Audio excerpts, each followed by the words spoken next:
Kolika je električna energija limun baterije? Sjutra promocija i predstava o vršnjačkom nasilju. Besplatni programi za novljanske mališane. Dobrodošli u Vadada vijesti za djecu i mlade.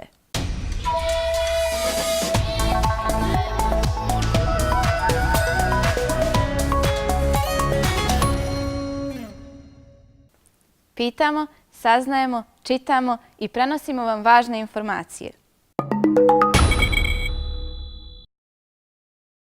Iz Herceg-Novske gradske biblioteke i čitaonice najavljuju da nastavljaju programe za najmlađe igrom do knjige i čitam, maštam, stvaram. Programi su besplatni, a iz gradske biblioteke poručuju da su njihova vrata za djecu i školarce širom otvorena.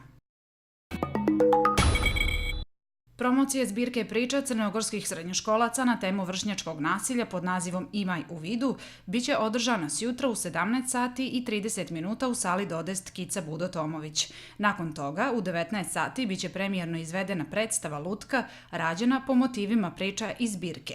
Ulaz na promociju i predstavu je slobodan. Međunarodna radnička organizacija raspisuje konkurs za prijave za 5. globalno medijsko takmičenje za medijsku pokrivenost radne emigracije. Mogu se prijaviti kandidati iz svih država svijeta. Visina nagrade iznosi $1000. Jeste li čuli za limun bateriju i znate li uopšte kakva se energija u njoj krije? Hajdana nam donosi zanimljiv eksperiment. Da li ste mogli da pretpostavite da uz pomoć limuna možete dobiti električnu energiju? Hajdana je istraživala na koji je način to moguće. Spremite se za mali eksperiment. Eksperimentom ćemo pokazati na koji način možemo konstruisati limun bateriju, odnosno izvor električne struje, koristeći limun kao elektrolit i dva različita metala. U ovom slučaju koristimo gvožđe i bakar kao elektrode.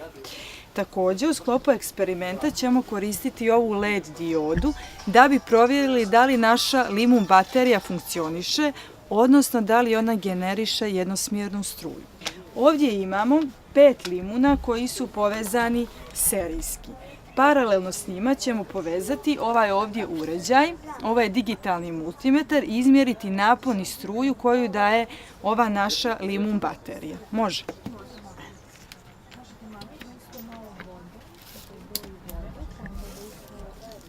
Evo, ona daje oko 2,7 volti.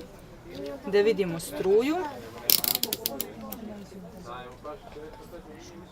Struja je oko 0,4 miliampera, vidiš. E sada, kako funkcioniše ova naša limun baterija?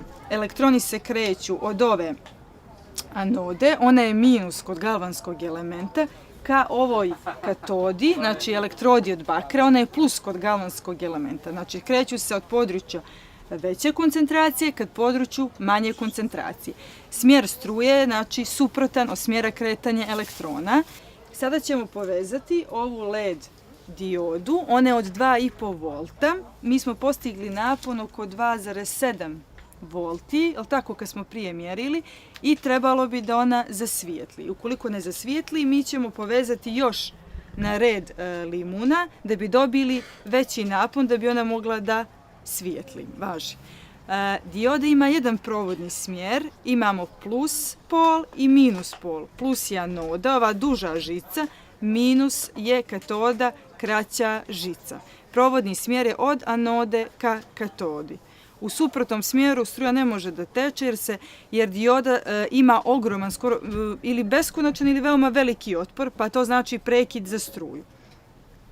Evo da vidimo. Napon nije baš preveliki, pa onda ne svijetli baš najjače.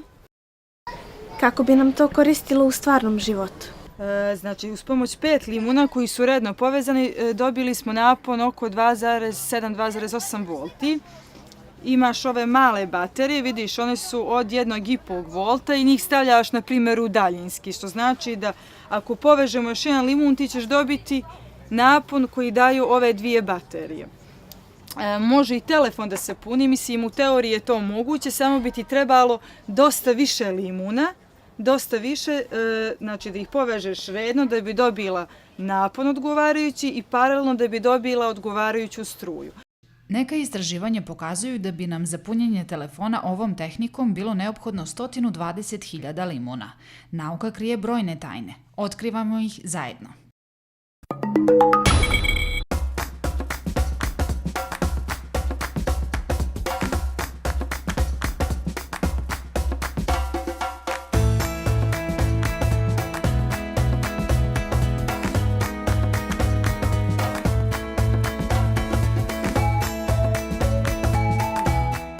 Kvalitetno obrazovanje je vaša karta za bolju budućnost.